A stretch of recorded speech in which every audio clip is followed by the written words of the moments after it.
Hello friends, welcome to my channel. நான் kitchen கேபினெட்லேருந்து Suji பேசுகிறேன். நம்ம இன்றைக்கி ரவா பணியாரம் செய்ய போகிறோம். எப்படி செய்யலாம் பார்க்கலாம் வாங்க. அதுக்கு ஒரு மிக்ஸி ஜார் எடுத்துக்கோங்க. மிக்ஸி ஜாரில் வந்து 1 கப் வந்து ரவை சேர்த்துக்குங்க. நெக்ஸ்ட் வந்து 1 கப் ரவைக்கு வந்து 1/2 கப் வந்து மைதா சேர்த்துக்குங்க. இப்போ 1 கப் ரவை 1/2 கப் மைதா சேர்த்துருக்கோம். நெக்ஸ்ட்டு 3/4 கப் வந்து நாட்டு சக்கரை சேர்த்துருக்கேன். நாட்டு சக்கரைக்கு பதிலாக நீங்கள் நார்மல் சுகர் கூட சேர்த்துக்கலாம். நெக்ஸ்ட்டு 2 டேபிள் ஸ்பூன் வந்து அரிசி மாவு சேர்த்துக்குங்க. நெக்ஸ்ட்டு காய்ச்சி ஆற வச்ச பால் வந்து 1 கப் சேர்த்துக்குங்க. அளவு தான். நெக்ஸ்ட்டு வந்து இதுக்கு தேவையான அளவு உப்பு வந்து ஒரு 1/2 சிட்டிகை சேர்த்துக்குங்க. பேக்கிங் சோடா வந்து ஒரு 1/2 ஸ்பூன் சேர்த்துங்க. அது வந்து ஆப்ஷனல், உங்கள் விருப்பம்.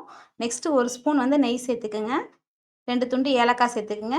சேர்த்துக்கிட்டு நல்லா இந்த அளவுக்கு பிளெண்ட் பண்ணிக்கிங்க. அதை ஒரு பாத்திரத்தில் மாற்றி ஒரு 5 மினிட்ஸ் ரெஸ்ட்டு விட்டுருங்க. நெக்ஸ்ட்டு ஒரு கடாயில் எண்ணெய் ஊற்றி எண்ணெய் நல்லா ஹீட் ஆகணும்.